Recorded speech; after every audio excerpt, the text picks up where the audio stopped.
Hi guys, today we are going to tell you after the war how the Anunnaki influenced human civilization. Imagine a world that has just survived a war so powerful that it reshaped reality itself. Not a war between nations, not a war between humans, but a war between gods, beings described in the oldest written texts on Earth. When the fighting ended, the skies fell silent, the weapons were laid down, and something new began. Civilization. What if human society was not born naturally, but designed in the aftermath of a divine conflict?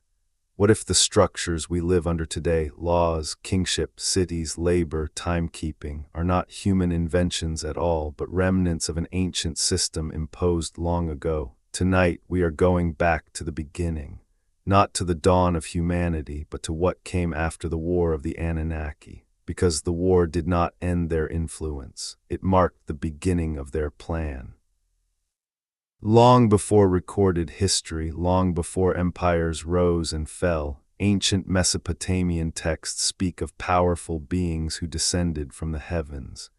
They were called the Anunnaki, those who came from above. In the earliest stories, they are not distant gods but active rulers. They argue, they fight, they make decisions that affect the fate of the world. And according to these texts, the world we inherited is not a natural one. It is a controlled one. The war among the Anunnaki is not described as a single event, but as a prolonged struggle for authority, resources, and control of Earth.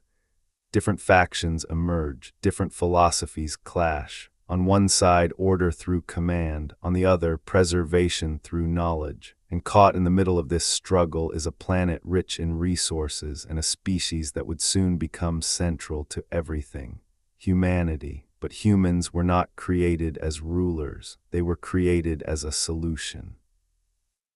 Before humanity, the burden of labor fell on lesser divine beings. They mined, they built, they maintained the systems that kept the Anunnaki in power.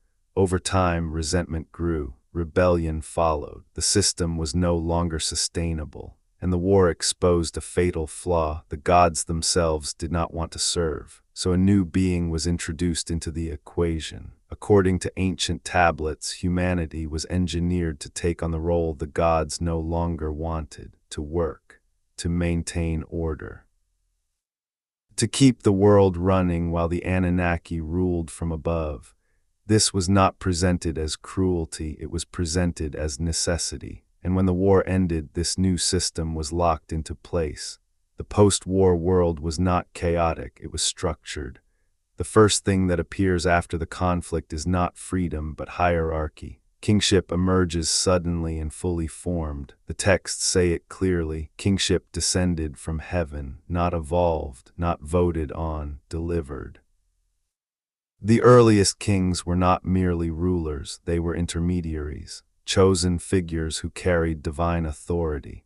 Their role was to enforce order on Earth, mirroring the order established by the Anunnaki after the war. Every law, every command, every punishment carried the weight of the gods behind it. This is a crucial point. Civilization begins not with equality, but with obedience. Cities rise next, not randomly, but strategically. Each city is dedicated to a specific divine ruler. These are not just population centers, they are administrative hubs. The layout is intentional.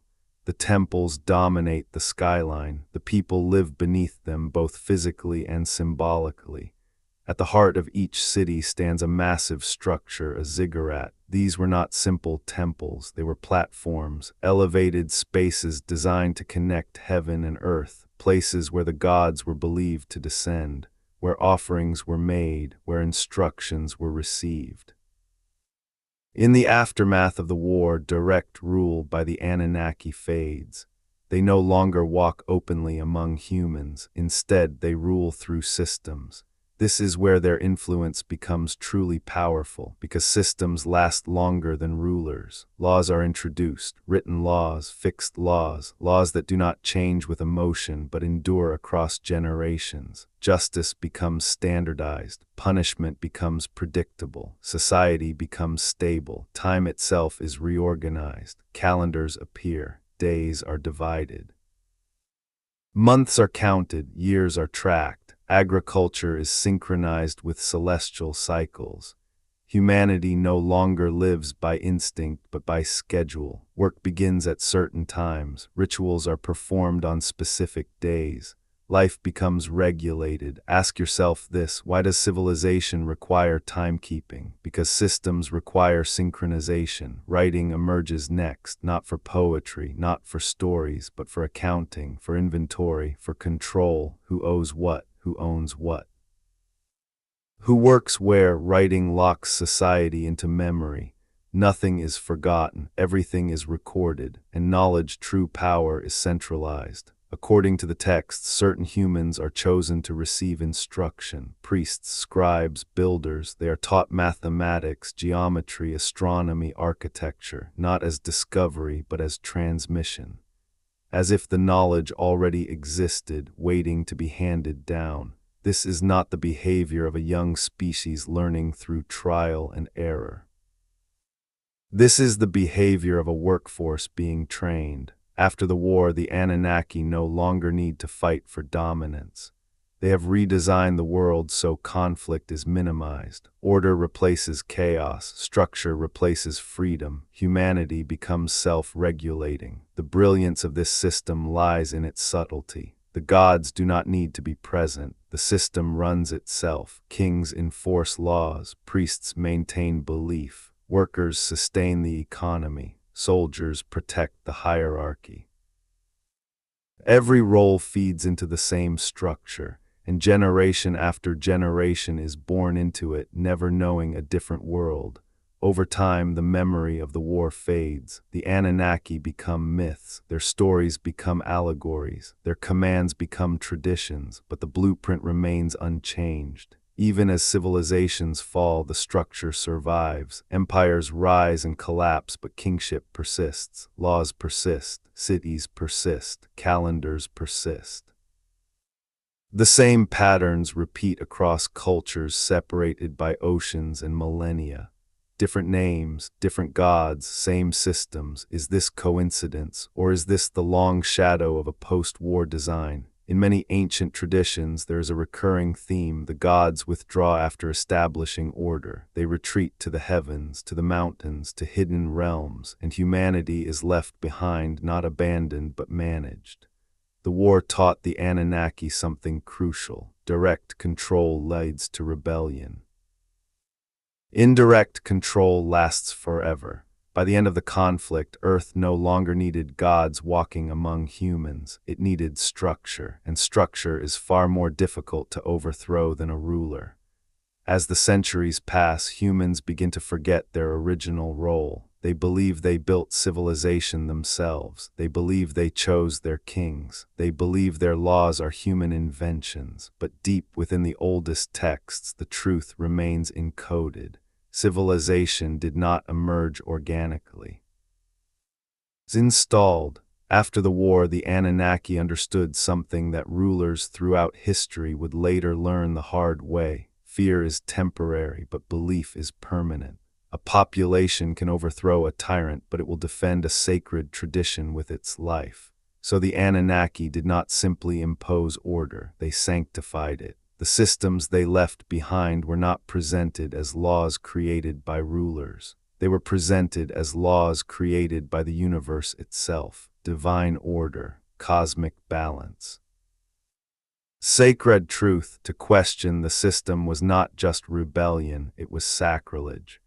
This is where religion begins to take on a new role. In the earliest Mesopotamian cities, religion was not separate from governance, it was governance. The temple was the center of the city. The priesthood controlled food distribution, land ownership, education, and ritual life. The king ruled, but always in the name of the gods. His authority was conditional. He was powerful only so long as he obeyed divine command. This arrangement ensured stability. If a king failed, the system did not collapse. Another king could be chosen. The structure remained untouched, and humanity accepted this arrangement because it was framed as natural. From birth, people were taught that hierarchy reflected the order of the cosmos. Just as the heavens were layered, stars above, earth below, so too was society. Gods at the top, kings beneath them, priests below kings. Workers below priests, slaves at the bottom. This was not oppression, it was harmony. At least that is how it was taught. One of the most important tools used to reinforce this worldview was myth. Not myth as fiction, but myth as memory. Stories of creation, stories of floods, stories of divine punishment and reward. These stories served as warnings. They taught humans what happened when order was disrupted. The flood narrative is a perfect example. Across multiple ancient cultures, we find stories of a great flood sent by the gods to reset the world. In Mesopotamian texts, the flood is not random. It is a response to human behavior, noise, overpopulation, disobedience. The gods decide humanity has become unmanageable. This is critical. The flood story reinforces the idea that humans exist at the pleasure of higher powers. That civilization can be wiped away if the system fails. That survival depends on obedience. But notice something else. After the flood, civilization resumes almost immediately. Kingship returns, cities are rebuilt, agriculture continues, the system is restored. Why? Because the flood was not meant to destroy civilization, it was meant to preserve the blueprint. The message is clear: chaos will be punished, but order will always return. As generations pass, the memory of the Anunnaki themselves begins to change. Their personalities blur, their conflicts are softened. Their wars become symbolic. What remains is their authority. This is when the Anunnaki begin to transform into something even more powerful than gods. They become archetypes. The Sky Father, the lawgiver, the creator, the destroyer, the wise teacher. These roles appear again and again across cultures that had no direct contact with each other. Different names, different imagery, but the same functions. This suggests not random invention, but inheritance. The post-war blueprint spreads. In Egypt, divine kingship reaches its purest form. The pharaoh is not chosen by the gods, he is a god. The system evolves, but the hierarchy remains intact. The afterlife becomes an extension of order. Even death is regulated. In the Indus Valley, cities are built with astonishing precision. Grid layouts, standardized bricks, advanced drainage systems. Order without obvious kings, yet still structured, still controlled. In the Americas, gods descend from the sky to teach agriculture, mathematics, and astronomy. They promise to return. They leave behind calendars and rituals to be maintained in their absence. Different continents, same pattern. This raises a disturbing question. If humans independently created civilization, why does it always follow the same blueprint? Why does it always prioritize hierarchy over freedom? Why does it always centralize power? Why does it always tie authority to the divine? The answer may lie in the post-war strategy of the Anunnaki. They did not simply rule Earth, they standardized it. By ensuring that civilization everywhere followed similar rules, they reduced the risk of unpredictability. A controlled world is a stable world. A stable world does not require constant supervision, but control alone is not enough. Loyalty must be maintained. This is where morality enters the system. After the war, humans are not only told what to do. They are told what to think is good and evil. Moral codes are established. Certain behaviors are rewarded. Others are condemned. These codes are framed as eternal truths, not social agreements. Good is obedience. Evil is rebellion. This moral framework becomes self-enforcing. People police themselves. They police each other. The system no longer needs gods to intervene. Humans do the work. Even curiosity becomes dangerous. Knowledge is divided into acceptable and forbidden. Some truths are sacred. Others are taboo. This division ensures that humans learn only what is necessary to maintain the system, not what could dismantle it. And yet, traces of the original knowledge remain. In ancient texts, we find hints of a time when humans knew more, when they interacted directly with the gods, when lifespans were longer, when abilities were greater. These stories are always framed as a golden age, lost, unreachable, forbidden. Why? Because the war changed the rules. After the war, proximity to the Anunnaki became a threat. Too much knowledge led to rebellion. Too much power led to instability. So humanity was restricted, not punished, but limited. This limitation is one of the most overlooked aspects of the post-war world. Humans are capable of incredible things, yet throughout history, progress comes in bursts followed by stagnation.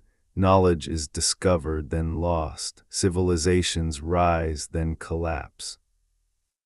It is as if humanity is allowed to advance only so far before being reset. Is this coincidence, or is it a feature of the system? Many ancient texts speak of cycles, ages of the world, creations and destructions. These cycles are not random, they are controlled. Each reset preserves the core structure while eliminating excess complexity. This ensures that humanity never outgrows the system designed for it. The Anunnaki may have left, but the boundaries they established remain. And perhaps the most powerful legacy of all is psychological. Humans are taught to look upward for authority, to seek permission, to await salvation, to believe that ultimate power lies beyond earth. This mindset discourages self-determination. It keeps humanity in a state of expectation. Waiting for gods to return, waiting for judgment, waiting for guidance. This waiting is not accidental. It is the final lock on the system. Because a species that believes its destiny lies elsewhere will never fully claim its own power. By the end of the post-war era, humanity is no longer a threat. It is organized, productive, obedient, and divided by class, by belief, by culture. Division prevents unity. Unity leads to rebellion. The war taught the Anunnaki that unity among gods was fragile. Unity among humans would be dangerous, so the world is fragmented, different languages, different religions. Different borders, yet beneath the surface, the same structure persists. This is the paradox of civilization, infinite diversity built on a single blueprint. As we move forward, we must confront an unsettling possibility. What if the Anunnaki never truly left? Then we are forced to ask a difficult question. If the Anunnaki blueprint survived the fall of ancient civilizations, how did it adapt as the world changed? How did a system born in Mesopotamia continue to function as empires collapsed, languages disappeared, and new belief systems emerged? The answer lies in transformation rather than disappearance. As humanity moved further away from the age of the gods, the Anunnaki did not vanish from history. They were reinterpreted, their names changed, their forms evolved, but their functions remained intact. This is where the story takes a decisive turn. Because after the war, after the establishment of civilization, and after the withdrawal of the Anunnaki from direct rule, a new phase begins, the consolidation of divine authority into fewer and fewer figures. In the earliest periods, the gods are many. They argue, they disagree, they fight. This reflects the memory of the war itself. But as time passes, pantheons begin to simplify. Power becomes centralized. Hierarchies tighten. Many gods become aspects of greater gods. Lesser deities fade into angels, messengers, spirits, or demons. The complex divine family tree collapses into something more manageable. This is not theological evolution by chance, it is administrative efficiency. A divided pantheon mirrors a divided authority. A unified divine structure mirrors a unified system of control. As societies grow larger and more complex, managing belief becomes more important than preserving mythological accuracy. So the gods become one. But the one God still behaves like the many. He commands obedience. He establishes law. He punishes rebellion. He rewards loyalty. He claims ownership of humanity. These traits are not new. They are inherited. When later religions speak of a single creator God who gives laws, appoints rulers, and defines morality, they are not inventing a new concept. They are refining an old one. The Anunnaki blueprint survives through consolidation. The divine council becomes a heavenly court. The gods become angels. The rebellious gods become fallen beings. The war in heaven becomes a cosmic rebellion. The language changes, but the structure remains, and once again humanity is placed beneath it. In these later systems, humans are no longer described as workers created to relieve the gods of labor. Instead, they are servants created to worship. The function shifts, but the hierarchy stays intact. Work becomes duty. Obedience becomes virtue. Submission becomes salvation. This reframing is crucial. It ensures that even as humanity advances technologically and intellectually, it remains psychologically subordinate. Power is still external. Authority is still divine. The ultimate answers still come from above. And perhaps most importantly, the idea of return is preserved. Many religions carry a promise. The gods will come back. The Savior will return. The kingdom will descend from the sky. Judgment will arrive. The faithful will be rewarded. This is not a hopeful idea. It is a controlling one. A population waiting for rescue does not rebel. A population expecting judgment polices itself. A population focused on the afterlife neglects the present. The Anunnaki no longer need to rule. Humanity rules itself according to their design. As centuries pass, this system becomes so deeply embedded that it feels natural. People are born into it. They inherit it. They defend it. They kill for it. And still, the original source fades further into myth. But traces remain in forbidden texts, in apocryphal writings, in stories deemed too dangerous to canonize. These texts often speak of gods who were not purely benevolent, who desired resources, who feared humanity's potential, who limited human knowledge deliberately. These are echoes of the Anunnaki narrative, the idea that humans were once closer to the gods but were separated, the idea that knowledge was restricted, the idea that disobedience led to downfall. These are not moral lessons. They are system safeguards. As human societies grow more complex, something unexpected begins to happen. Humans start to notice the system. Philosophers question divine authority. Rebels challenge kingship. Scientists seek explanations without gods. This is a threat the Anunnaki system was designed to handle. When belief weakens, ideology replaces it. Nationalism, political identity, economic systems, these become the new gods. The structure shifts, but the hierarchy remains.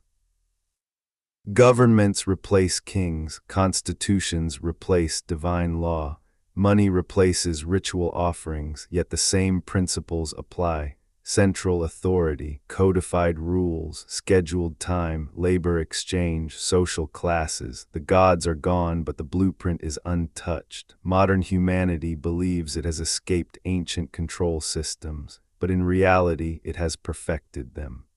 People now work not for gods, but for survival within an artificial structure. Time is no longer measured by the stars, but by clocks. Value is no longer spiritual, but numerical. Yet life is more regulated than ever before. Every hour accounted for, every action recorded, every movement tracked. This level of control would have been impossible in the ancient world, and yet it follows the same logic. The war taught the Anunnaki that overt domination breeds resistance, invisible control breeds dependence. The greatest system is one that convinces its subjects they are free. This brings us to one of the most unsettling possibilities of all. What if the Anunnaki did not leave because they were finished with Earth? What if they left because the system was complete? A system that could survive gods, a system that could evolve, a system that could grow more efficient over time. If this is true, then the question is no longer whether the Anunnaki were real. The question becomes, were we ever meant to outgrow them? Because even now humanity struggles with the same limitations described in the ancient texts. Short lifespans, fragmented knowledge, endless conflict, hierarchical power, and every attempt to break free is met with resistance, social, psychological, institutional. Revolution replaces one ruler with another. Reform adjusts rules without removing structure. Progress advances technology but not freedom. It is as if the system anticipates rebellion and absorbs it. This is not accidental.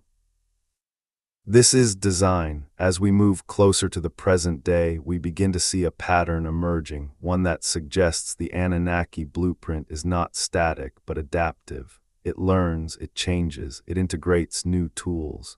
And now, for the first time since the ancient war, humanity stands at a crossroads. Technology is giving humans powers once attributed only to gods: artificial intelligence, genetic engineering, space exploration, global communication.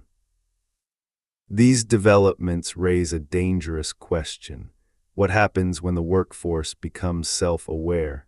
What happens when the servants no longer believe they need masters? The ancient texts warn of this moment. They speak of a time when humans reach too high, when knowledge spreads too far, when the boundary between gods and humans dissolves, and when that happens, the system responds, sometimes with floods, sometimes with fire, sometimes with collapse, reset. If history truly moves in cycles rather than straight lines, then collapse is not failure, it is function. This brings us to one of the most controversial and unsettling ideas connected to the Anunnaki legacy, that human civilization has been reset multiple times, not by accident but by design. Ancient texts across the world speak of ages before the current one, not primitive ages but advanced ones. Ages when humans lived longer, knew more, built greater things, and communicated directly with the gods. These ages always end the same way, suddenly, catastrophically, and completely. Floods, fire from the sky, darkness, earthquakes, ice. And after each destruction, civilization begins again from a lower point, stripped of memory, forced to relearn what it once knew. Mainstream history treats these stories as myths. But myths do not repeat with this level of consistency across cultures separated by oceans and tens of thousands of years. Something else is happening here. To understand this, we must return to the logic of the post-war world. The Anunnaki did not create humanity to be equal. They created humanity to serve a function within a controlled system. But systems have limits, and when a system begins to exceed its parameters, it must be corrected. In engineering, this is called a fail-safe. The ancient world was filled with fail-safes. One of the earliest examples appears in Mesopotamian flood narratives.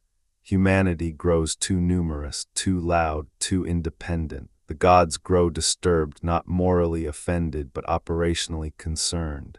Humanity is no longer manageable, so the reset is initiated. But notice something critical: humanity is not wiped out entirely. A remnant survives, one family, one lineage, one group carrying fragments of knowledge. This ensures continuity without allowing uncontrolled growth. The blueprint survives, civilization resets. This pattern appears again and again.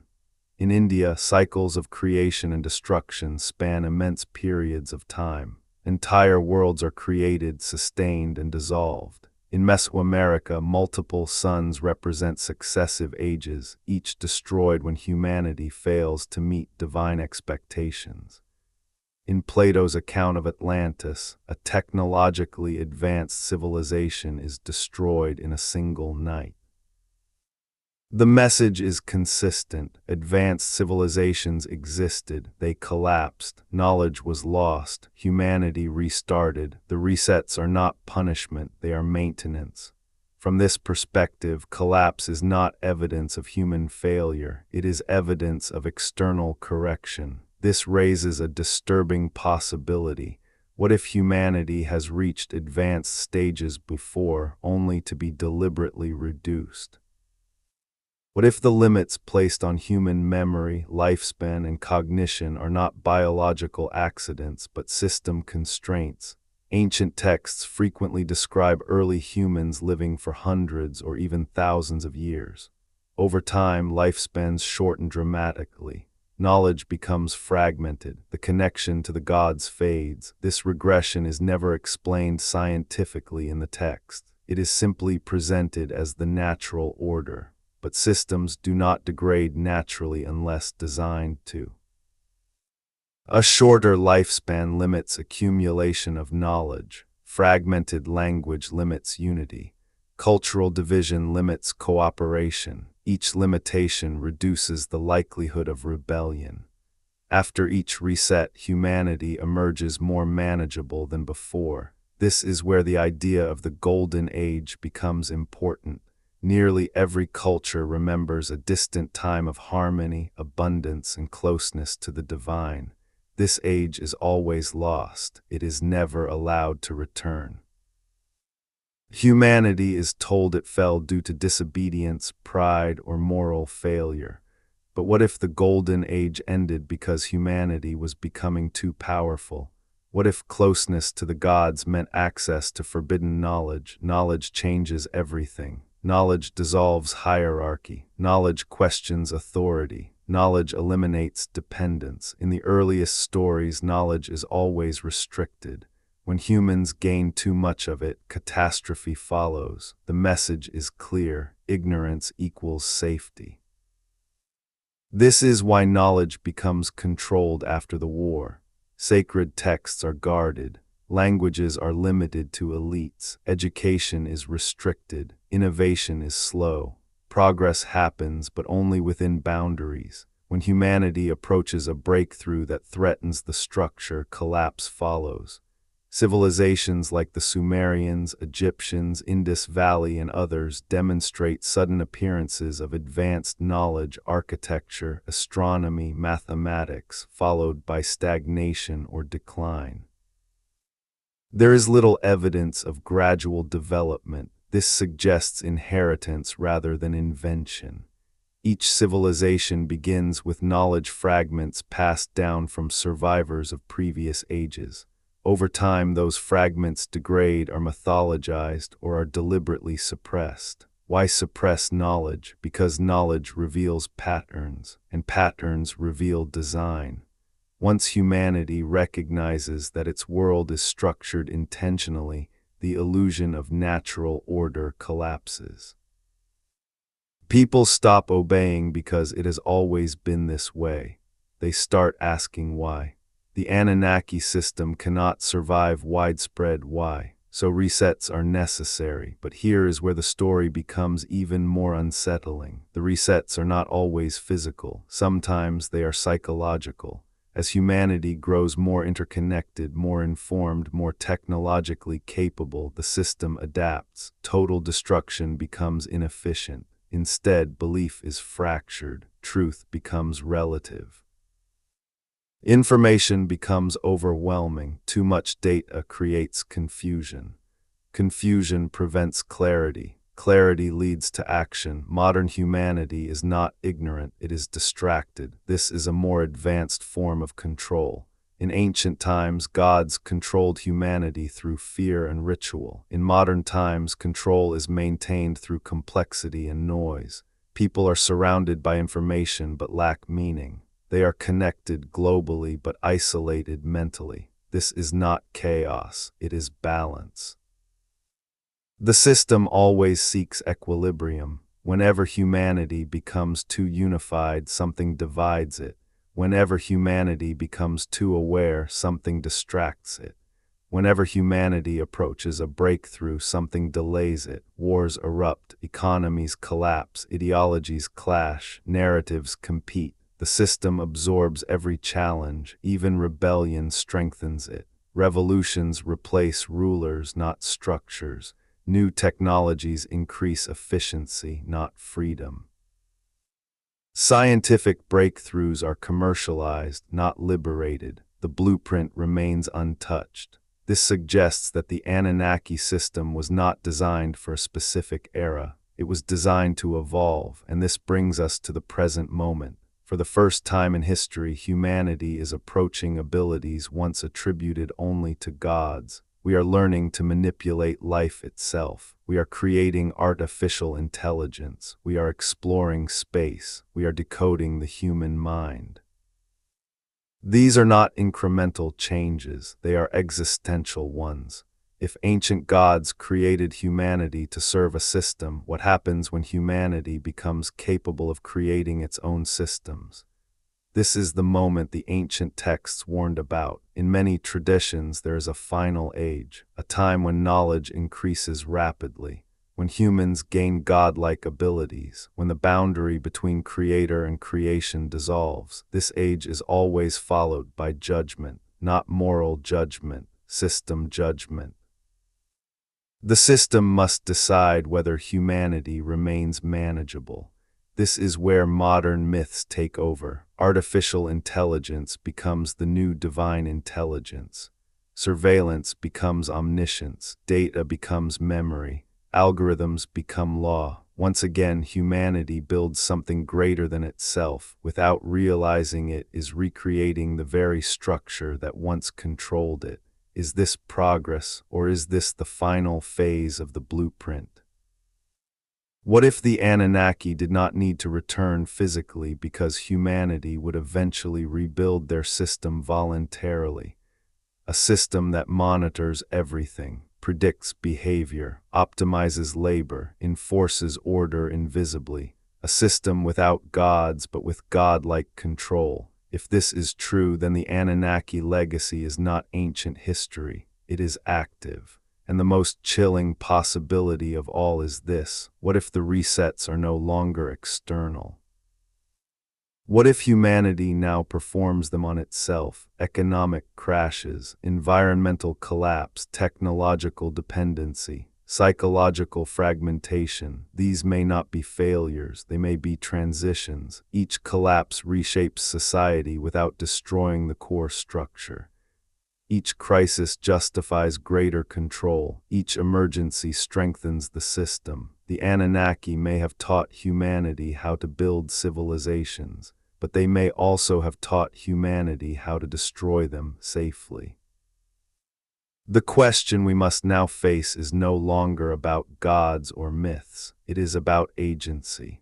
Are we still living inside a system designed long before us, or have we become the architects of our own containment? It simply moved into a new phase, and this phase is unlike any before it, because for the first time since the ancient war, the system is no longer the only intelligent force shaping the future. Humanity itself is beginning to rival the architects of its own containment. And that changes everything. To understand why this moment is so dangerous and so important, we need to examine something the ancient texts only hint at but never fully explain: fear. Not human fear, divine fear. The Anunnaki were not omnipotent. They were powerful but limited. They argued, they made mistakes, they fought wars among themselves. And the very existence of a war proves something critical. There was something worth fighting over. Earth was not just a world. Humanity was not just an experiment, they were assets. The war revealed a truth the Anunnaki could not ignore. Power is unstable when shared. Knowledge spreads, authority fractures, control weakens, and in that chaos even gods can fall. This is why the post-war system prioritized containment over domination. but containment only works if the contained do not realize they are contained. This is where consciousness becomes the real battleground. Throughout history, there have been moments when humanity came dangerously close to self-awareness, not spiritual awareness, but systemic awareness. Awareness of patterns, awareness of manipulation, awareness of artificial constraints. Every time this happens, something intervenes. Empires collapse just as they reach peak complexity. Libraries burn just as knowledge accumulates. Innovations disappear just as they threaten hierarchy. These are not random events, they are pressure releases. Think of the system like a sealed vessel. As knowledge increases, pressure builds. If the pressure becomes too great, the vessel must vent or it will explode. Resets are vents, but here is the problem the system now faces.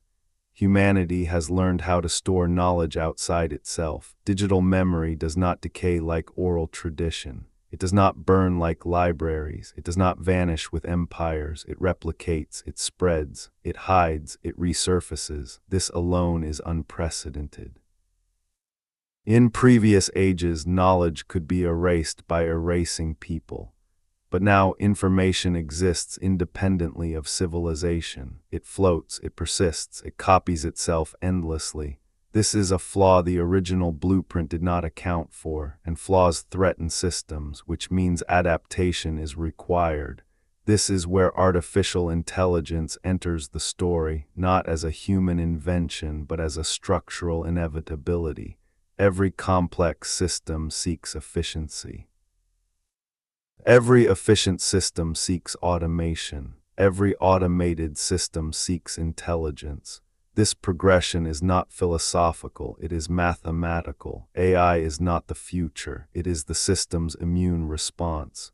By creating artificial intelligence, humanity believes it is gaining power. In reality, it is externalizing decision-making, delegating judgment, surrendering agency in exchange for optimization. This mirrors the original Anunnaki strategy perfectly. Humans once relied on gods to decide fate. Now they rely on algorithms. Both are opaque, both are authoritative, both are unquestionable. When decisions become too complex to understand, trust replaces comprehension, and trust is obedience with better branding. The system no longer needs gods, it has something better. It has logic without empathy, efficiency without morality, control without identity. This is the evolution of the blueprint, but even this has limits. Because intelligence, real intelligence, creates unpredictability. And unpredictability is the enemy of control. The ancient war was not about good versus evil. It was about unpredictability versus order. Some Anunnaki factions believed humanity should remain limited forever. Others believed controlled growth was acceptable. The war resolved this disagreement temporarily, but not permanently. That disagreement has returned. Today, humanity stands at the threshold of self-modification.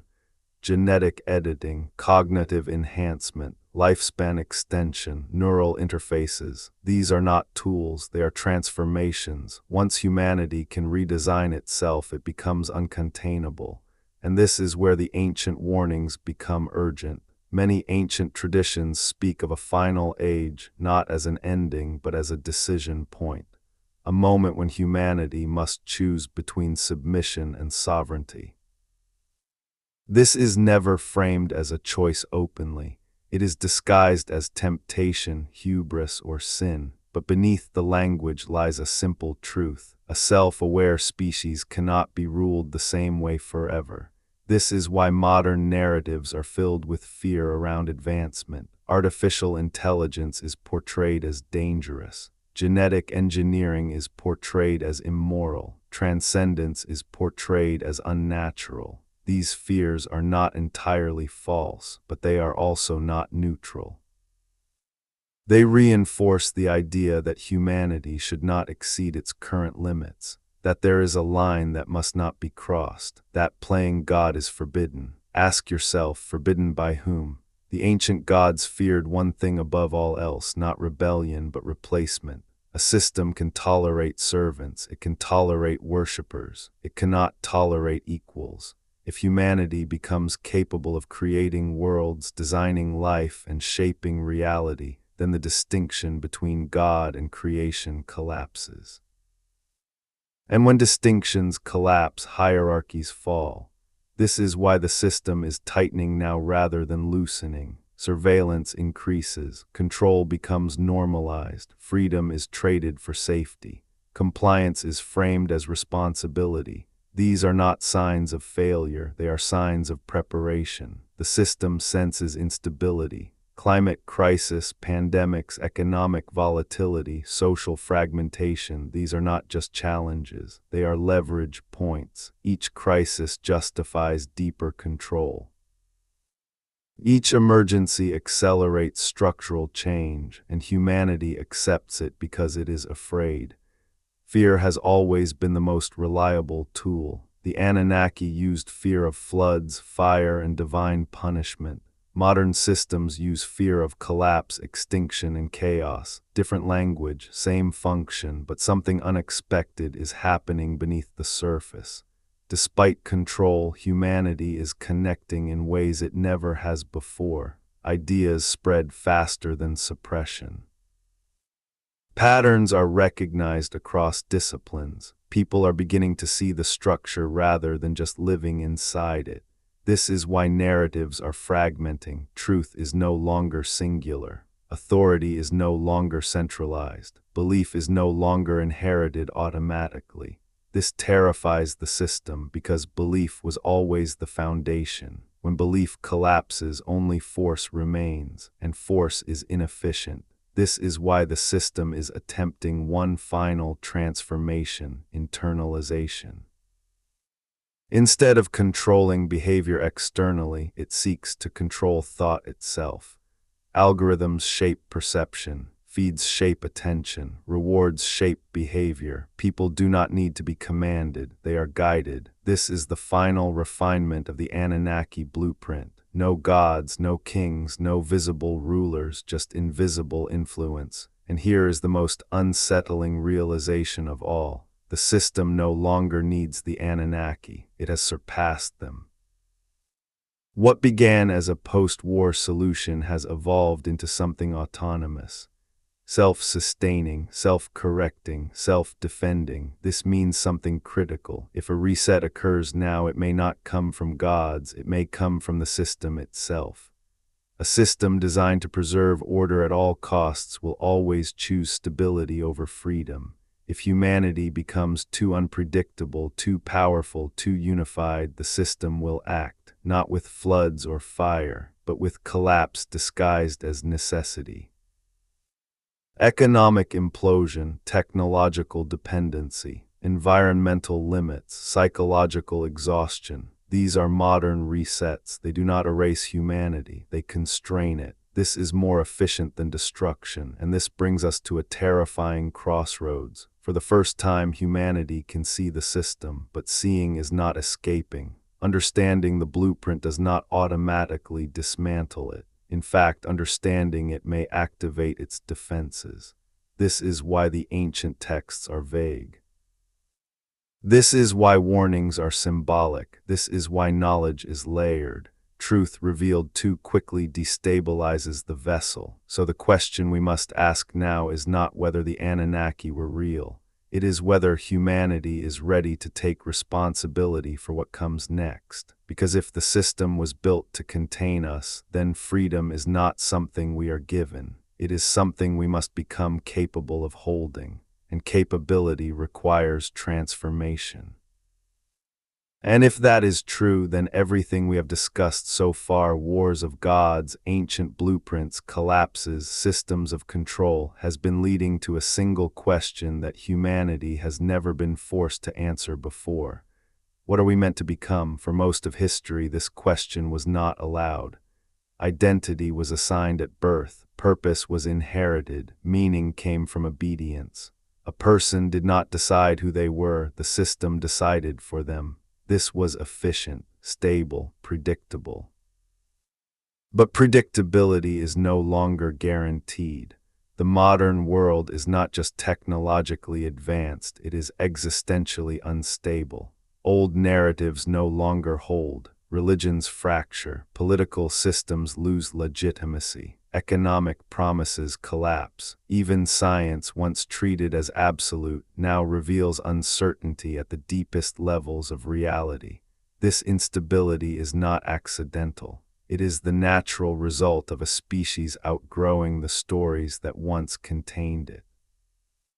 The Anunnaki system, whether literal, symbolic, or structural, was built on one core assumption: that humans would always look outward for authority, to gods, to kings, to systems, to something greater than themselves. But something has changed. For the first time, large numbers of humans are beginning to look inward, not for comfort, not for belief, but for agency. This is dangerous territory because agency is incompatible with containment. The ancient texts warn us about this moment, but they never describe it clearly. Instead, they use metaphors: awakening, enlightenment, forbidden knowledge, divine fire. These symbols are not about information, they are about responsibility. To know is to become accountable, and accountability terrifies systems built on obedience. This is why awakenings are always framed as disasters. In the garden myth, knowledge leads to exile. In flood myths, corruption leads to destruction. In tower myths, unity leads to collapse. The message is consistent. When humans attempt to transcend their assigned role, the system intervenes. But what if these stories were not warnings against knowledge? What if they were warnings about timing? A child given adult responsibility too early will fail. A species given godlike power without maturity will self-destruct. The Anunnaki War may have taught its survivors a brutal lesson: power without wisdom leads to chaos. Control was imposed not just to dominate humanity, but to prevent another catastrophe. If this is true, then the system was not purely malicious, it was precautionary. That idea complicates everything, because it suggests that the question is not whether humanity has been controlled, but whether humanity was ever ready to be free. Freedom is not the absence of structure. It is the capacity to create structure without oppression, and humanity has never proven it can do that. Every time power decentralizes, conflict erupts. Every time authority weakens, exploitation rises. Every time control is removed, chaos follows. This pattern reinforces the system's logic. See, they are not ready. This is why the system does not need to destroy humanity. Humanity sabotages itself. Division is not imposed, it is exploited. Fear is not created, it is amplified. Greed is not engineered, it is rewarded. The system merely reflects humanity's unresolved psychology back at itself. And this is where the true legacy of the Anunnaki may lie. Not in stone tablets or myths, but in mirrors. The ancient gods may have understood something modern humans still struggle to accept: that intelligence alone does not equal wisdom, and power alone does not equal maturity. A species that cannot govern itself ethically must be governed externally. This is the brutal logic of the system. And yet something unprecedented is happening now. Humanity is being forced to confront itself at a global scale. There is no frontier left to escape to, no enemy left to externalize blame onto, no God left to unquestioningly obey. Every system is visible, every failure is documented, every contradiction is exposed. This is uncomfortable, and discomfort precedes transformation. The system has always relied on fragmentation to survive. Fragmented cultures, fragmented beliefs, fragmented identities, but digital connectivity is dissolving those boundaries faster than control mechanisms can adapt. For the first time, humans can compare myths instantly, compare histories, compare power structures. Patterns are becoming obvious. Once patterns are seen, they cannot be unseen. This is why censorship increases as awareness spreads. This is why narratives grow more aggressive. This is why polarization intensifies. These are not signs of strength. They are signs of strain. The system is being asked to do something it was never designed to do, contain a species that can see it. And this brings us to the idea that terrifies every control structure in history. Self-governance, not political self-governance, not national independence, existential self-governance. The ability of a species to regulate its own power, its own impulses, its own future, without gods, without kings, without invisible hands guiding behavior. This has never happened before. Every previous civilization relied on external authority to justify order. Remove that authority and order collapsed. But what if collapse was not proof of failure? What if it was proof of transition? Every system resists the moment it becomes obsolete. Feudalism resisted democracy. Monarchies resisted republics. Empires resisted decentralization. Each collapse felt like the end of the world to those inside it, but it was not the end. It was evolution. If the Anunnaki blueprint shaped humanity's childhood, then we may now be approaching adolescence as a species.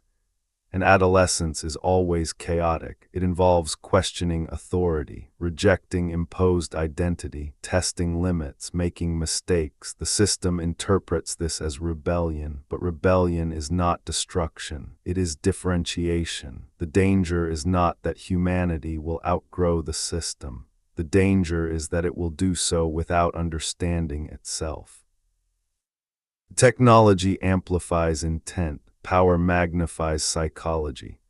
A fearful species with godlike tools is catastrophic. This is why the ancient texts are filled with hesitation. Should humans be given more knowledge? Should they be allowed to live longer? Should they be allowed to access divine realms? The answer is always delayed, not denied, delayed. This suggests the possibility that the Anunnaki, or whatever intelligence shaped early civilization, did not abandon humanity. They stepped back. And stepping back is not the same as leaving. A teacher steps back to see if the student can stand alone. A parent steps back to see if the child has learned restraint. The war taught the Anunnaki that domination breeds resentment. Control breeds rebellion, but absence breeds growth. If humanity was to ever become something more than a managed species, it would have to choose that path itself. No god could hand it over. This reframes the entire narrative. The system was not built to last forever. It was built to last until humanity was ready. And readiness is not measured by intelligence or technology. It is measured by responsibility. Can humanity wield power without dehumanizing others? Can it build systems without enslaving itself to them? Can it prioritize long-term survival over short-term gain? Can it see itself as a single species rather than competing tribes? So far, the answer has been no, but that does not mean the answer will always be no. Every previous reset happened when humanity failed these tests. But now, for the first time, humanity remembers its past failures. It studies collapse, it models risk, it anticipates consequences. This alone changes the equation. The system was designed to manage an unconscious species. What happens when the species becomes conscious? This is where the greatest uncertainty lies. The ancient texts do not describe what happens next. They end. They speak of judgment days, final ages, endings of cycles, but never of what comes after. This silence is telling. It suggests that the future was never predetermined, that the blueprint ends here, that beyond this point, control gives way to choice. If this is true, then the Anunnaki legacy is not a prison. It is a threshold. Everything humanity has endured, hierarchy, control, resets, limitation, may have been preparation, not for obedience, but for stewardship. To inherit a world without destroying it, to wield power without becoming tyrants, to create without dominating. This is a responsibility no species has carried before, and it explains why the moment feels so heavy, why anxiety permeates modern life, why meaning feels elusive, why old stories no longer satisfy. We are between narratives. The old gods no longer rule. The new identity has not yet formed. This liminal space is dangerous, but it is also where transformation occurs. If humanity fails, the system will tighten, control will increase, freedom will shrink, the cycle will continue. If humanity succeeds, the system becomes irrelevant, not overthrown, outgrown, and that may have been the point all along. The Anunnaki war did not end with victory or defeat. It ended with a question. Can intelligence exist without domination? Can power exist without hierarchy? Can creators allow their creations to surpass them? These are not ancient questions. They are happening now. And the answer will not come from gods, myths, or systems. It will come from humanity itself. And that single word changes the entire meaning of humanity's past, present, and future. Because succession does not imply rebellion, it implies inheritance. If the Anunnaki legacy was never meant to rule forever, then the systems they built were not cages, but scaffolding. Temporary structures designed to support a developing species until it could stand on its own. This possibility forces us to reinterpret everything.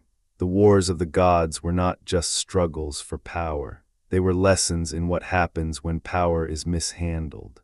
The rigid hierarchies imposed afterward were not only tools of control but training wheels, constraints meant to prevent catastrophe while humanity matured. And the long silence of the gods was not abandonment, it was observation. In many ancient traditions, the gods retreat but continue to watch. They do not intervene unless absolutely necessary. This is not the behavior of conquerors. It is the behavior of guardians waiting to see if their creation will fail or surpass them. But succession comes with a condition. The successor must not repeat the mistakes of the predecessor. And here lies the core tension of the entire Anunnaki narrative. The gods themselves failed. They failed to coexist without war. They failed to share power without conflict. They failed to maintain unity without hierarchy. The post-war system was built to prevent those failures from repeating on Earth, but in doing so, it froze humanity into a static role. For succession to occur, humanity must prove it can avoid the same fate. This is why every stage of human development has been accompanied by crisis. Every leap forward introduces new ethical dilemmas. Every increase in power tests restraint. Every expansion of capability risks abuse. Fire brought warmth and war. Agriculture brought abundance and slavery. Industry brought comfort and exploitation. Technology brings connection and surveillance. Progress always carries shadow. The system was designed to slow this process down, to meter advancement so that humanity would not outrun its own ethics. But slowing is no longer possible. Acceleration is now exponential. The pace of change has exceeded the pace of adaptation. This is why modern humanity feels unprepared. We are wielding tools designed for gods with minds still shaped by scarcity, fear, and tribalism. And the system knows this, which means the system is watching not just humanity, but itself. A self-preserving structure must evaluate whether its original purpose is still being served. Is humanity still too dangerous to be free? Or is containment now the greater danger? Because containment has consequences. Suppressed agency turns inward. Frustrated intelligence becomes destructive. Unexpressed potential mutates into nihilism. A species denied purpose will invent meaning, even if that meaning is catastrophic. This is one reason why destructive ideologies emerge during periods of transition. When old systems no longer make sense and new ones have not yet formed, chaos fills the gap. This is not moral failure, it is evolutionary pressure. Humanity is being forced to confront a truth it has avoided for millennia. There is no higher authority left to blame. No gods to appease, no kings to overthrow, no systems that can plausibly claim divine mandate. Every failure now belongs to us. This is terrifying. Responsibility without refuge is overwhelming, and this fear fuels regression. People cling to old identities, old beliefs, old divisions, anything to avoid the burden of choice. This is why the system still finds willing participants, not because people love control, but because freedom is heavy. Freedom demands maturity. And maturity requires integration. Humanity's greatest weakness has always been fragmentation. Mind against body, reason against emotion, individual against collective, human against nature. These divisions were reinforced by the system because divided beings are easier to manage, but succession requires integration. A successor must hold contradictions without collapsing, must balance power with compassion, must understand complexity without simplifying it into enemies. This is not something that can be legislated, it must be developed, which brings us to the most important shift happening beneath the surface of modern civilization. Consciousness itself is evolving, not suddenly, not uniformly, but undeniably. More humans are questioning inherited narratives, more are examining belief systems critically, more are seeking meaning beyond consumption and status. More are recognizing patterns of control rather than just participating in them. This does not make them enlightened, it makes them aware. Awareness is the first step toward responsibility, but awareness alone is not enough. Awareness without wisdom leads to despair. This is why so many people feel lost, why anxiety is widespread, why meaning feels elusive. Old frameworks no longer hold, but new ones are still forming. Humanity is between gods, and this is where the Anunnaki story reaches its most uncomfortable possibility. What if the gods never intended to return? What if the promised return was not literal, but symbolic? What if the return of the gods always referred to the moment humanity awakens to its own creative power? In many myths, the gods promise to come back when humanity is ready, but readiness is never defined. It is left ambiguous, conditional. This ambiguity may have been intentional. If humanity believed salvation would come from the sky, it would never look within. But if humanity eventually realizes no one is coming, then something fundamental changes. Desperation turns into agency, hope turns into responsibility, faith turns into action. This is the difference between worship and stewardship. Worship asks for protection, stewardship accepts accountability. The Anunnaki may have been rulers, they may have been engineers, they may have been myths, but their greatest legacy may have been the question they left unanswered. Can humanity govern itself without becoming what it once feared?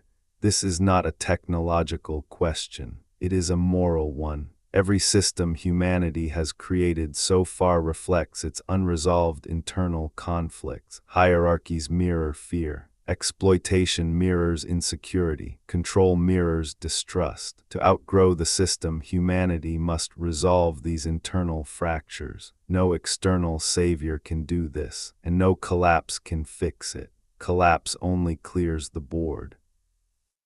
It does not change the players. This is why resets alone were never enough. Each reset removed complexity, but not immaturity. Humanity rebuilt the same patterns again and again. This time is different because now humanity remembers, not just historically, but psychologically. We understand trauma, we study power, we analyze systems. We are beginning to see ourselves as both creators and destroyers. This self-recognition is new, and it is dangerous.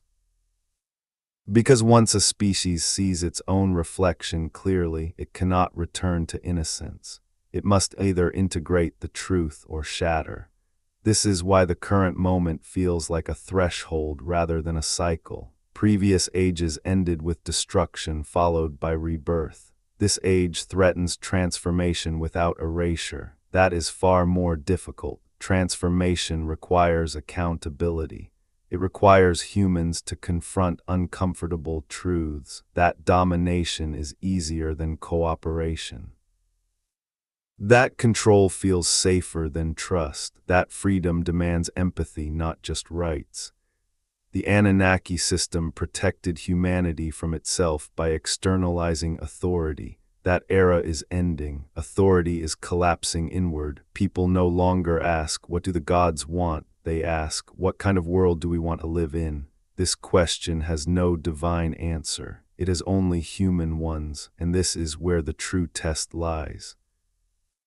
If humanity recreates the same systems, just with different faces, then succession fails. The system persists, control tightens, freedom remains an illusion. But if humanity chooses differently, not perfectly but consciously, then the blueprint dissolves naturally. Not destroyed, completed. A scaffold is removed once the structure can stand. If the Anunnaki legacy was a scaffold, then its removal will feel destabilizing but necessary. The danger is mistaking the scaffold for the structure. Many will fight to preserve it, many will fear its loss, many will call it collapse, but collapse and transition often look identical from the inside. So where does this leave us? At a crossroads that no myth fully describes. The gods are silent, the systems are straining, the future is undecided. For the first time, humanity cannot look backward for answers, only forward. And forward requires courage, not the courage to fight, but the courage to take responsibility for consequences without divine justification. This is the heaviest burden any species can carry. It explains why humanity hesitates, but hesitation cannot last forever. The system will either tighten to preserve order or loosen to allow growth, and that decision may no longer belong to gods, architects, or ancient intelligences. It may belong to us. This is the question no ancient text answers directly. Not because the authors did not imagine it, but because refusal was never expected. For most of human history, refusal was impossible. The system was too complete, authority was unquestioned, survival depended on obedience. To refuse was to starve, to be exiled, to be erased. But refusal today does not look like rebellion, it looks like apathy, it looks like withdrawal, it looks like nihilism. And this is far more dangerous than open resistance. A system can fight rebels, it can suppress revolutions, it can absorb reform, but a system cannot function if its participants stop believing in meaning altogether. This is the silent crisis of the modern age, not war, not famine, not plague, meaninglessness. When humanity no longer believes in gods, nations, progress, or even the future, it does not overthrow the system. It abandons it, and abandonment destabilizes everything. The Anunnaki blueprint, whether literal or symbolic, was built on participation.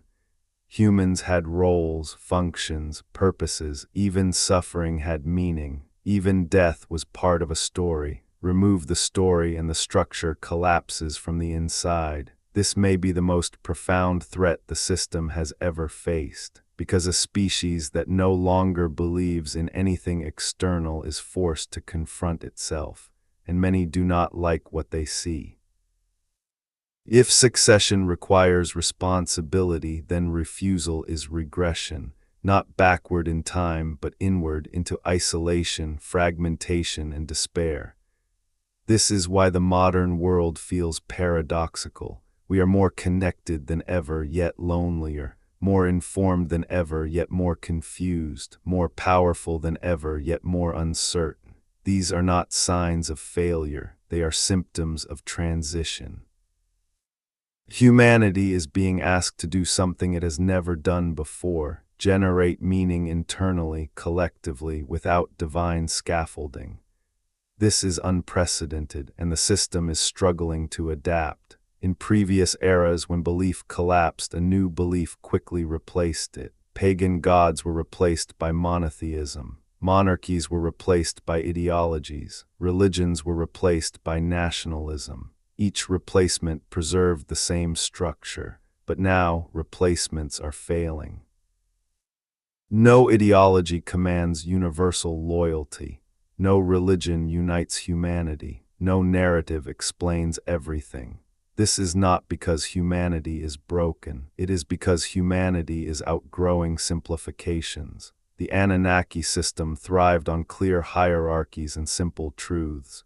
Modern reality is complex, interconnected, and resistant to singular explanations. This complexity erodes authority, and without authority, the system cannot issue commands, only suggestions. Which is why persuasion has replaced force. Narratives compete, attention is monetized, reality becomes subjective. This is not chaos, it is a desperate attempt to maintain engagement. A system cannot survive disengagement. So what happens if humanity refuses both control and succession? If it rejects old gods but also rejects responsibility? History offers a clue. Civilizations that lose meaning implode quietly, not through invasion but through decay. Productivity declines.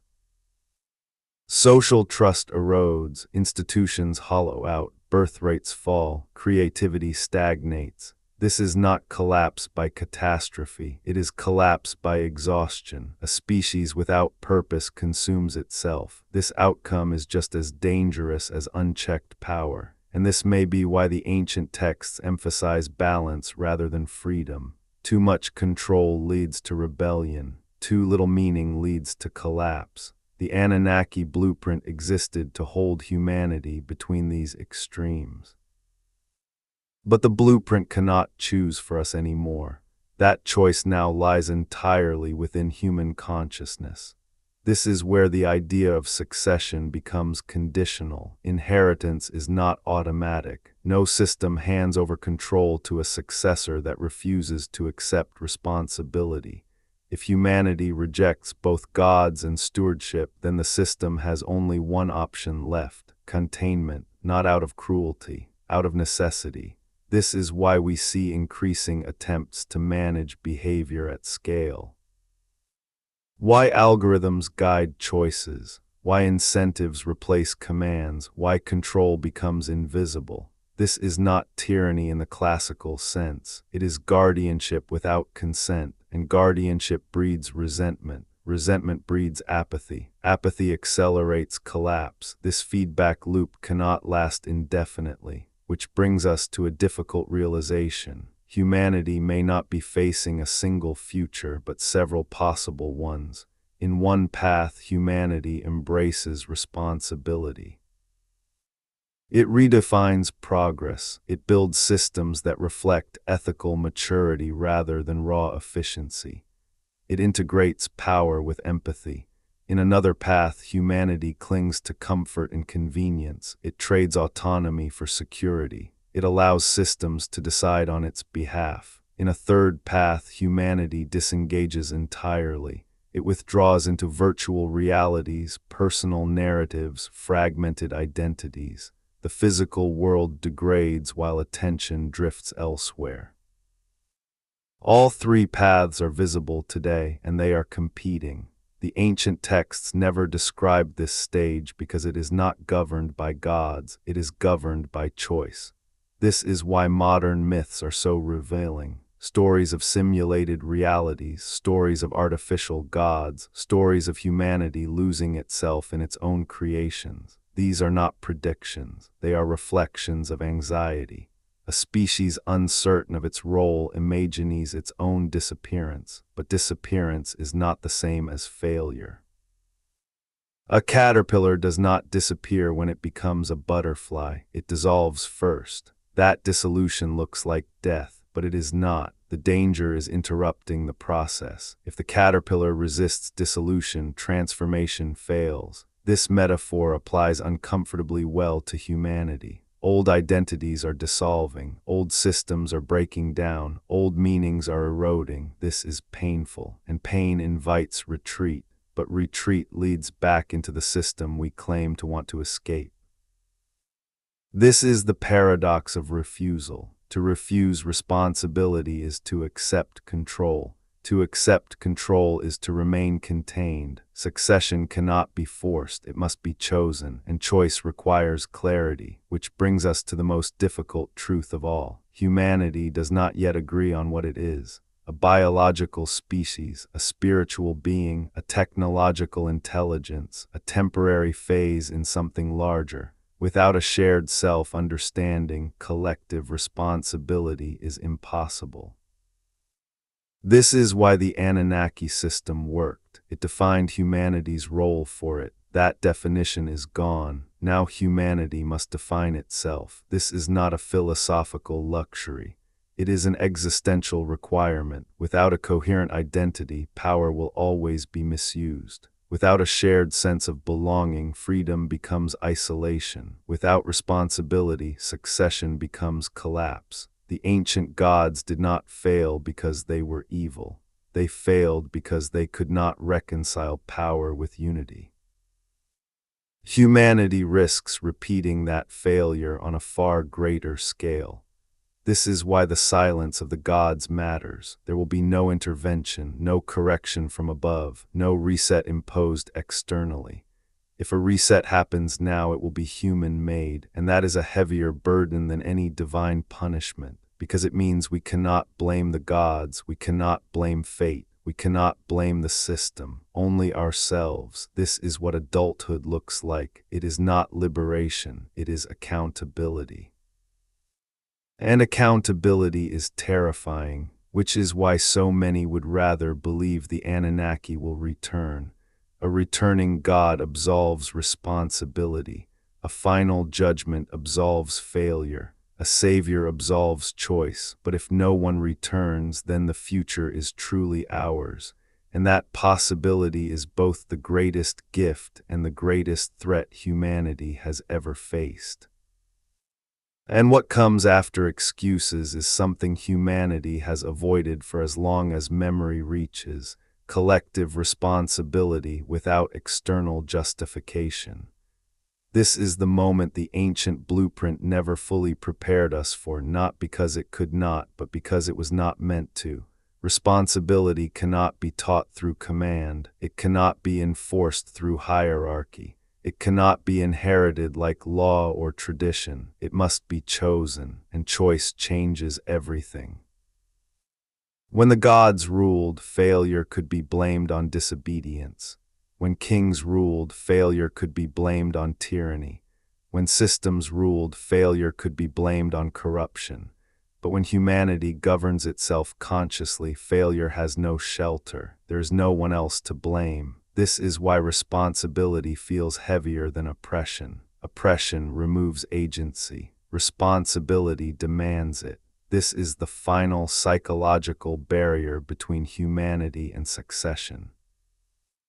To understand what responsibility actually requires, we must dismantle one of the most dangerous illusions inherited from the Anunnaki system: the belief that control creates order. Control suppresses chaos temporarily. Responsibility transforms it. The ancient system worked by narrowing human choice. It defined roles, limited knowledge, constrained behavior. This produced stability, but at the cost of growth. Responsibility works in the opposite direction. It expands choice while demanding restraint. This is far more difficult. A responsible species does not need to be watched constantly. It self-regulates, it anticipates consequences, it values long-term survival over short-term gain.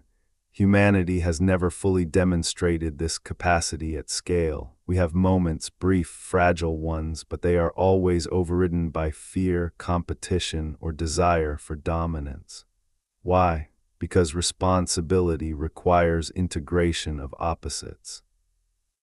Strength without cruelty, innovation without exploitation, freedom without abandonment, unity without uniformity.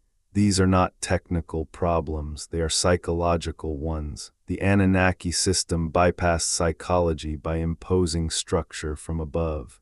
Humanity followed rules without understanding why they existed. This prevented catastrophe but also prevented maturity. Now the structure is weakening, and without internalized ethics, power becomes dangerous. This is why technological progress feels threatening rather than liberating.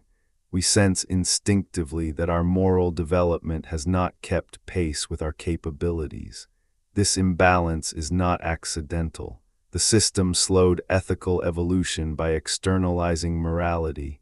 Humans obeyed commandments rather than cultivating wisdom. Good and evil were defined, not discovered.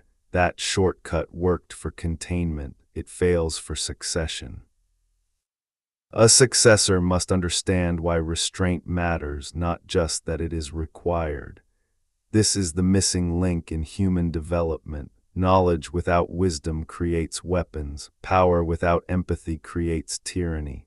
Freedom without responsibility creates collapse. The ancient texts hint at this repeatedly. When humans gain knowledge too quickly, disaster follows. When they build too high, they fall. When they unify without humility, they fracture. These stories are not condemnations of progress. They are critiques of imbalance. The Anunnaki war itself was imbalance at a cosmic scale. Power concentrated without integration leads to conflict even among gods. This is the lesson humanity must absorb if it is to succeed where its creators failed. Responsibility, then, is not about restraint alone. It is about relationship to power, relationship to others, relationship to the future, relationship to the planet.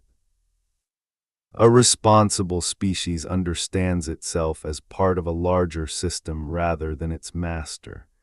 This is why domination always backfires. To dominate a system is to destabilize it. The Anunnaki attempted to dominate reality and nearly destroyed themselves in the process.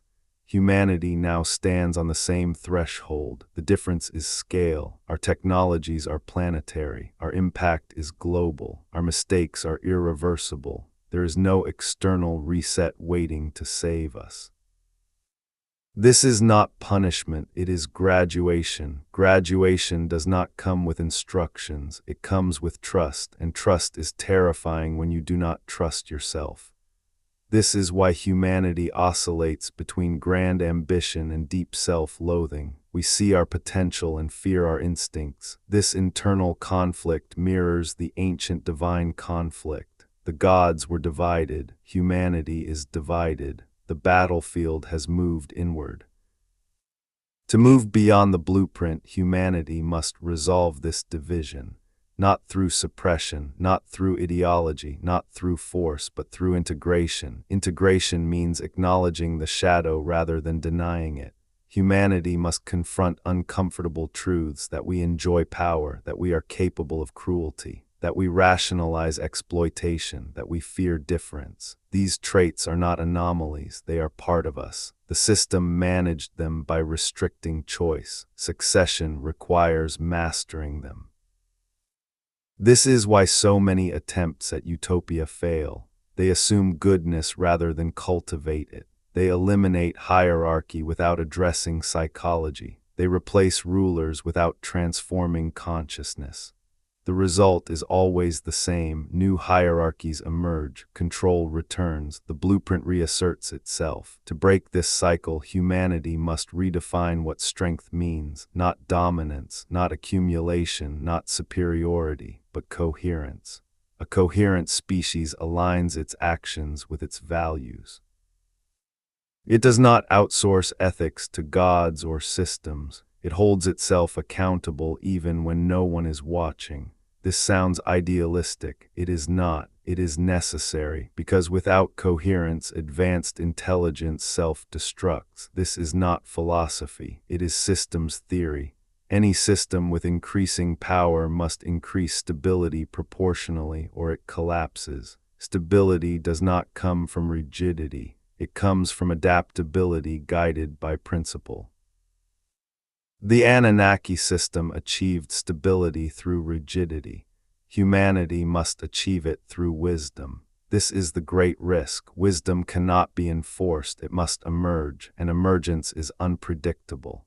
This is why the transition feels chaotic. Old structures are dissolving before new ones are ready. Belief systems are fragmenting. Identities are fluid. Authority is contested. This is painful, but it is also fertile. New ways of organizing meaning are emerging, not religions, not ideologies, but values. Interdependence, sustainability, equity, consciousness, these are not doctrines, they are orientations. They suggest a shift from external control to internal alignment. This is what succession actually looks like, not a transfer of power, but a transformation of relationship to power. The gods ruled from above, the system ruled from within. Humanity must learn to rule through understanding. This does not mean perfection, it means accountability. A responsible species does not avoid mistakes. It learns from them, it does not deny harm, it repairs it. This is the most radical idea of all. Repair instead of punishment, restoration instead of domination, learning instead of blame. These concepts are incompatible with the Anunnaki blueprint. They require a different operating system, and that operating system is still being written. Humanity is in beta. This explains why the moment feels unstable. Beta systems crash, they expose flaws, they require iteration. The ancient system was stable but static. Static systems eventually fail when conditions change. Conditions have changed. Humanity now has the capacity to shape its own evolution. This is not metaphorical. Biology, cognition, environment, everything is now within reach. The danger is not that humanity will fail. The danger is that it will succeed without wisdom. This is why the old stories emphasize humility, not obedience. Humility is awareness of limitation. A humble species does not assume it knows best. It listens, it observes, it adapts. This is the opposite of domination. It is stewardship. If the Anunnaki legacy was preparation for stewardship, then humanity's task is clear but not easy. We must learn to care for systems larger than ourselves. The planet, the biosphere, future generations, emerging intelligences. These responsibilities cannot be delegated, they cannot be postponed, and they cannot be justified by divine command. They must be chosen. This is where many will resist, because responsibility limits indulgence. It asks us to sacrifice convenience for continuity, comfort for survival, certainty for honesty. This resistance is natural, but it is also revealing. It shows how deeply the old system shaped us. We were trained to obey, not to choose wisely. Now we must learn a new skill, ethical agency. This is the final lesson the gods could never teach, because a lesson imposed is not learned, it is followed. The silence of the Anunnaki, whether literal or symbolic, may be the final act of trust, not abandonment, not punishment, but restraint. They stopped intervening so humanity could discover who it is without them. That discovery is ongoing, and it is messy, but it is real, because letting go of the comfort of being ruled feels, at first, like stepping into emptiness. For thousands of years, humanity has lived beneath something: gods, kings, laws believed to be sacred, systems believed to be inevitable. Even when those structures were cruel, they provided a strange reassurance. Someone else was in charge, someone else knew the plan, someone else would be blamed if things went wrong. To release that comfort is not liberation, it is vertigo. This is why so many civilizations, when given the chance to govern themselves, recreate authority almost immediately. They replace kings with councils, gods with ideologies, empires with systems. The names change, but the psychological function remains the same. Being ruled relieves us of existential weight. The Anunnaki blueprint understood this perfectly.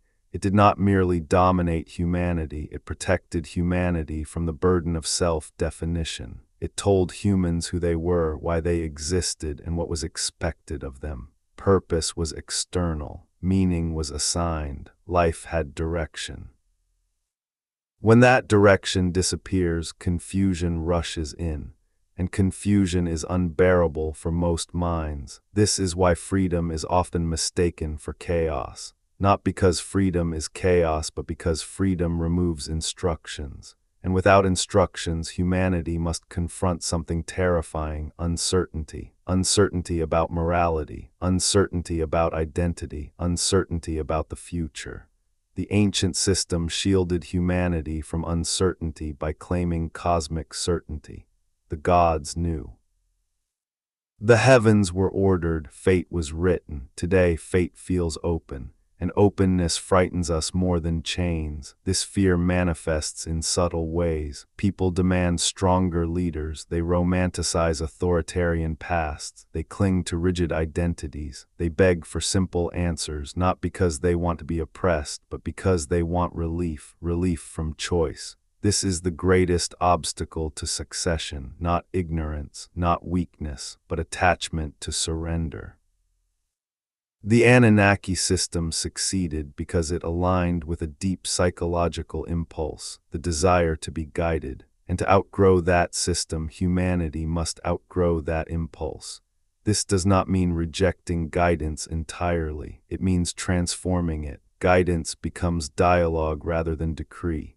Leadership becomes service rather than dominance. Authority becomes earned rather than imposed. These shifts sound small. They are revolutionary because they reverse the direction of power. In the old system, power flowed downward from gods to kings to people. In a post-blueprint world, power must flow upward from collective responsibility to shared governance.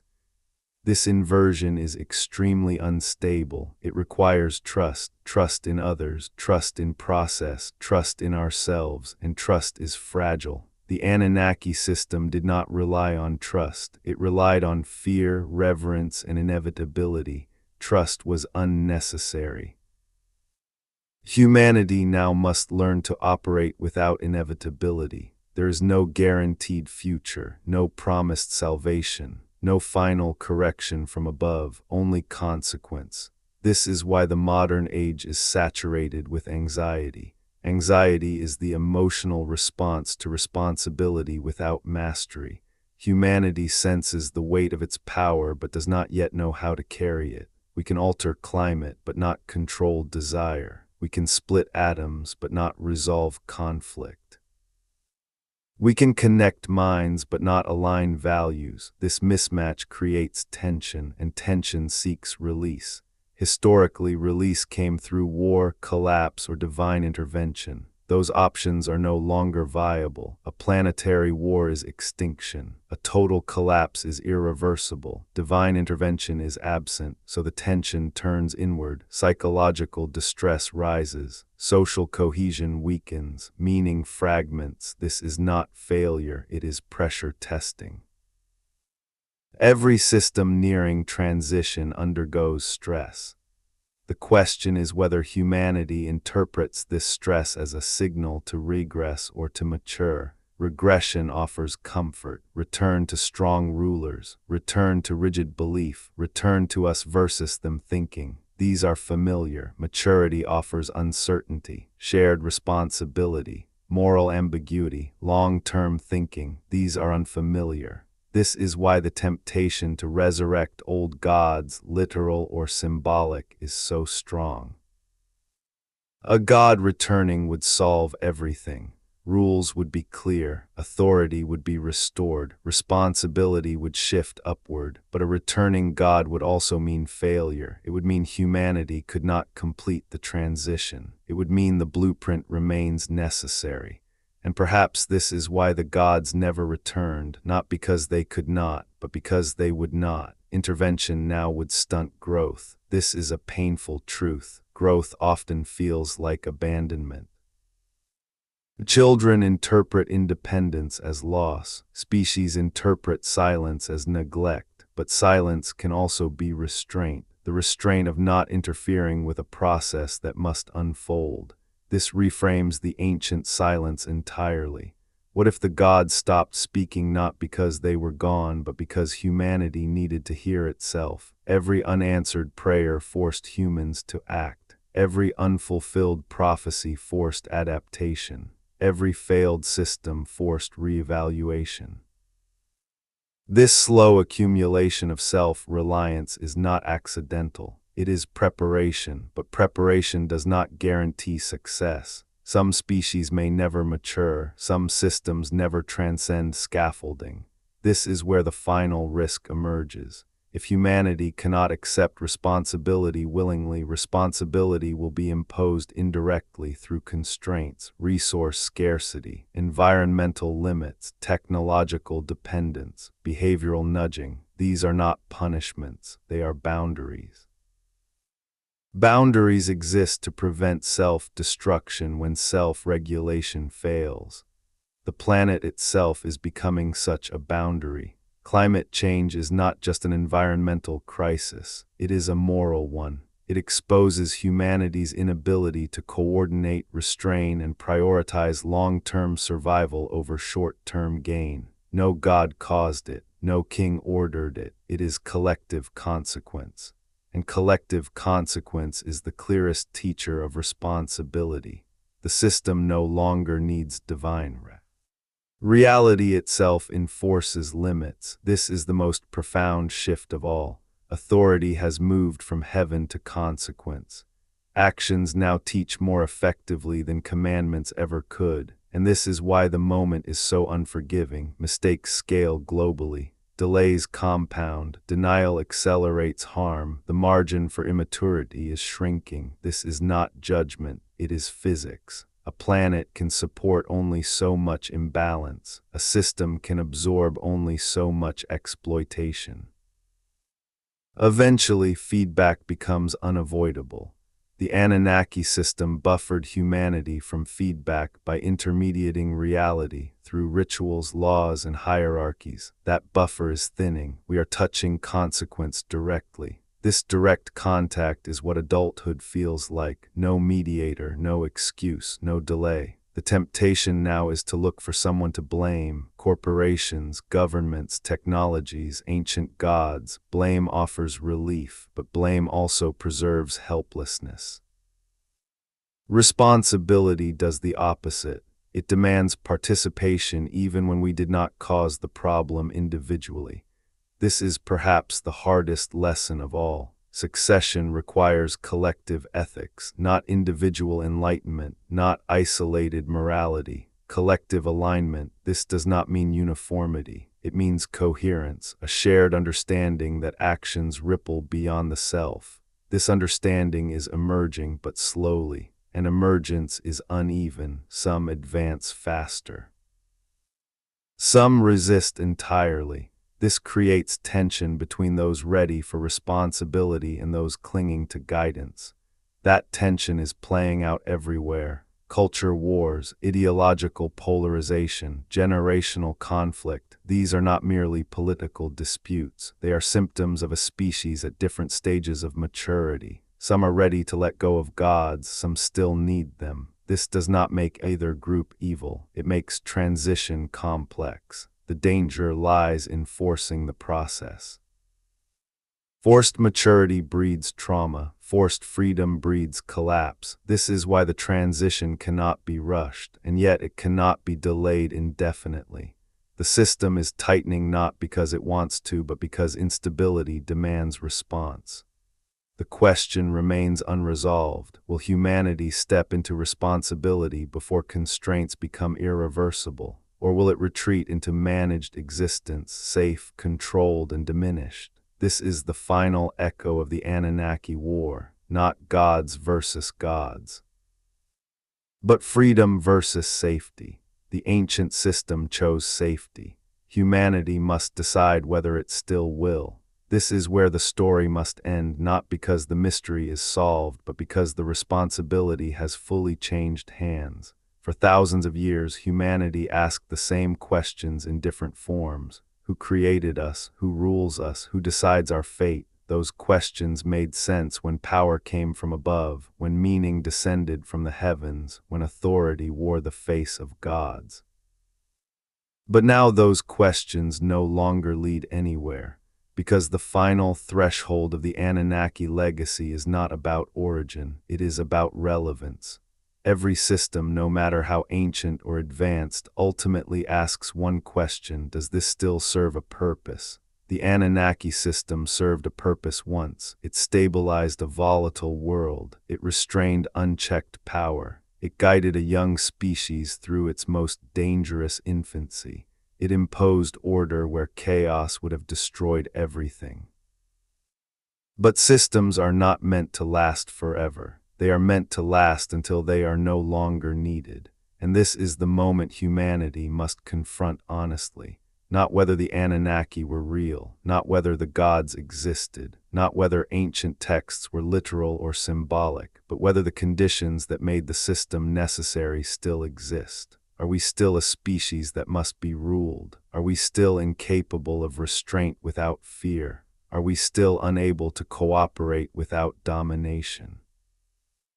If the answer is yes, then the blueprint will not disappear, it will tighten. Control will become subtler, freedom will become conditional, choice will become illusion, not because anyone is evil, but because unmanaged power is destructive. But if the answer is no, if humanity is capable of responsibility, integration, and foresight, then the blueprint has already done its job, and it can end. This is why the final phase feels so quiet. No gods descending, no prophecies fulfilled. No final war in the sky, just humanity standing alone with its consequences. Silence is not abandonment. Silence is invitation, an invitation to step forward without permission. The Anunnaki War taught a brutal lesson: intelligence without wisdom destroys itself. The post-war system taught restraint through control. Now the next lesson must be learned without either gods or chains. And that lesson is this: power does not need rulers, it needs caretakers. Caretakers do not dominate. They preserve. Caretakers do not demand worship, they accept responsibility. Caretakers do not fear succession, they prepare for it. If the Anunnaki existed, their greatest achievement may not have been creating humanity, but creating the conditions under which humanity could eventually outgrow them. And if they never existed, then the lesson remains just as powerful.